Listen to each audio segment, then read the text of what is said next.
সবাইকে তৃতীয় শুভেচ্ছা জানাচ্ছি এই মুহূর্তে লাইভে।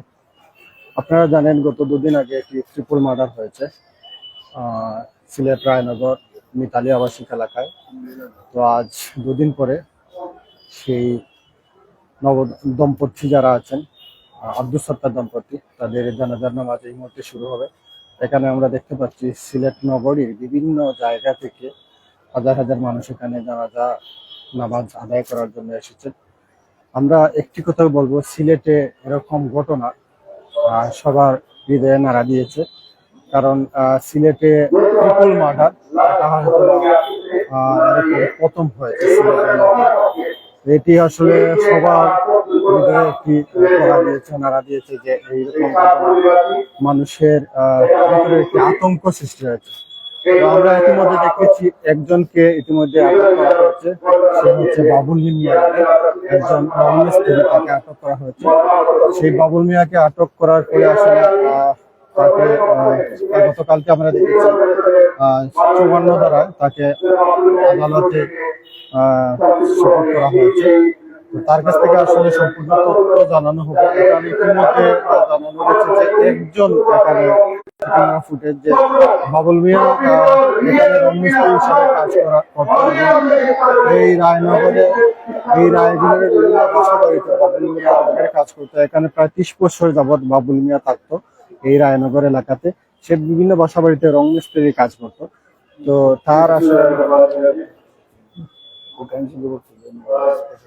এই মুহূর্তে আমরা দেখতে পাচ্ছি সিলেট সিটি প্রশাসক এম এ কাইম চৌধুরীর বক্তব্য রাখছেন। এই মুহূর্তে আমরা দেখতে পাচ্ছি এই জানাজা অংশগ্রহণ করছেন সিলেটের বিভিন্ন জায়গা থেকে আসা সিলেটের বিভিন্ন নেতৃবৃন্দ এসেছেন। সিলেটের বিভিন্ন জায়গা থেকে মানুষজন এসেছে। এই মুহূর্তে দেখতে পাচ্ছি আমরা লাশ নিয়ে আসা হচ্ছে এই জানাজার সামনে। আমরা একটু দিক ক্যামেরার সামনে আপনাদের জুম করে দেখানোর চেষ্টা করি। লাশ নিয়ে এই মুহূর্তে সেই জানাজার সামনে নিয়ে আসা। এই মুহূর্তে বক্তব্য রাখছেন সিলেট সিটি কর্পোরেশন প্রশাসক কাইম চৌধুরী বক্তব্য রাখছেন। এখানে সিলেটের বিভিন্ন জায়গা থেকে আনাচে কানাচে এই যে দম্পতি ছিলেন যিনি আব্দুল সত্তার দম্পতি, তার দুটি লাশ এই মুহূর্তে নিয়ে আসা হচ্ছে সেই জানাজার জন্য। আমরা আসলে এরকম ঘটনা সিলেটে একটি দৃষ্টান্ত হয়ে থাকবে। আর অনেকে আসলে এটাকে নিয়ে বিভিন্ন মন্তব্য করছেন যে বাবুল মিয়া একা আসলে এত বড় একটি ঘটনা কিভাবে ঘটালো, এবং এটা নিয়ে অনেকের একটু আমরা বাবুল মিয়াকে যদি হয়তো বা এখন পর্যন্ত কোনো মামলা হয়নি, আমরা যতটুকু জেনেছি হয়তো মামলা হবে, বাবুল মিয়াকে রিমান্ডে নেবে, হয়তো বা রিমান্ডে নেওয়ার পরে হয়তো জিজ্ঞাসা করতে হবে, করার পরে হয়তো বা জানা যাবে আসল রহস্য। আমরা এখন এতক্ষণ পর্যন্ত জেনেছি যে এটির বাবুল মিয়াই এটার মূল কারিগর, কিন্তু এখন পর্যন্ত এটা মানুষের মধ্যে একটি সন্দেহ বিরাজ করছে। আসলে বাবুল মিয়া একই অবস্থায় তিনজনকে কাজের মেয়ে সহ এখানে আব্দুল সত্তারের সহধর্মিনী সহ তিনজনকে মাত্র আধা ঘন্টার ভিতরে মার্ডার করে আবার চলে আসছে। এরকম কিভাবে আসলে সম্ভব সবার ভিতরে একটি কাজ করছে। আমরা দেখতে পাচ্ছি দুটি লাশের মধ্যে জানাজার জন্য প্রস্তুত আনা হয়েছে। এই মুহূর্তে আসলে জানাজা শুরু হয়ে যাবে। আমরা জানাজা লাইভের মাধ্যমে আপনাদের দেখানোর চেষ্টা করবো। অনেকেই এখানে সিলেটের বিভিন্ন জায়গা থেকে আনা থেকে এই আব্দুল কুদ্দুস দম্পতি জানাজা পড়ার জন্য। এটা আসলে সবার হৃদয়ে একটি নাড়া দিয়েছে যে এরকম একটি ঘটনা সিলেটের ট্রিপল মার্ডার, এটা আসলে সিলেটের প্রথম ট্রিপল মার্ডার, সেজন্য আসলে অনেকের হৃদয়ে একটু বেশি নাড়া দিয়েছে। তো আসলে আপনারা জানেন যেটা আসলে বলা হয়েছে সেটি হচ্ছে যে যিনি আসলে যাকে অ্যারেস্ট করা হয়েছে, গ্রেফতার করা হয়েছে, উনি ছিলেন একজন রংমিস্ত্রি, এবং আমরা যতটুকু জেনেছি ওনার সাথে এই কাজের মেয়ের একটি সম্পর্ক ছিল। সেই সম্পর্কের সুবাদে হয়তো বা সন্দেহ করা হচ্ছে। আমরা লাশ এবং এই মুহূর্তে জানাজাও শুরু হয়ে যাবে, প্রস্তুতি সম্পন্ন, লাশ আনা হয়েছে এবং সবাই আসলে তাদের সিএল মেনটেন করে জানাজায় প্রস্তুত হয়েছেন এবং কাতার সোজা করে তারা দাঁড়িয়েছেন। আমরা আসলে এই জানাজায় আমরা নিজেরও আসলে সাংবাদিক মহল সহ বিভিন্ন পেশাজীবী বিভিন্ন সবাই এখানে উপস্থিত হয়েছে। আমাদের সাথে উপস্থিত হয়েছেন এখানে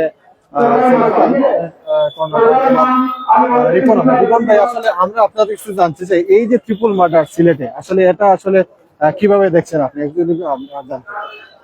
ধন্যবাদ। আসলে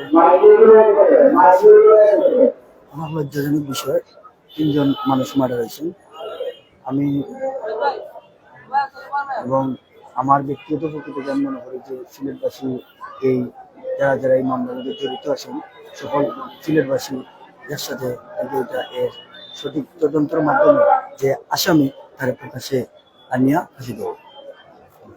ধন্যবাদ রিপন ভাই। আসলে যে আসামি সে যাকে আসলে গ্রেফতার করা হয়েছে সে একজন রংমিস্ত্রি। আমরা যতটুকু জেনেছি যেদিন এই ট্রিপল মার্ডার হয় এই রংমিস্ত্রির সকালে আসলে তাদের রুমে আমরা সিসিটিভি ফুটেজে দেখেছি যে তাদের রুমে ঢুকেন এবং রুমে ঢুকার পরে আধা ঘন্টা পরে উনি বের হয়ে যান। এরপরে সন্দেহ হয় ওর পিছনে এবং ওর হাত কাটা থাকে, এর জন্য আসলে তাকে অ্যারেস্ট করা হয়। আমরা এই মুহূর্তে আসলে প্রস্তুতি শুরু হয়েছে, এই মুহূর্তে জানাজা শুরু হবে, আমরা জানাজা চলে যাচ্ছি। আমরা কাতারও সোজা করবো, যারা এতক্ষণ ছিলেন আপনারা থাকবেন, আমরা জানাজাটা শেষ করে আপনাদের সাথে কথা বলার চেষ্টা করছি।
السلام عليكم ورحمة الله. السلام عليكم ورحمة الله.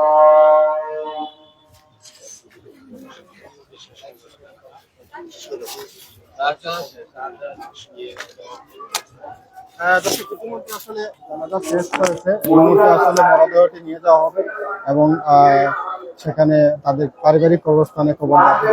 সে পর্যন্ত সবাই ভালো থাকবেন, সুস্থ থাকবেন, আপনার কাছে বিদায় নিচ্ছি। সবাই ভালো থাকবেন, সুস্থ থাকবেন। আসসালামু আলাইকুম রহমতুল্লাহ।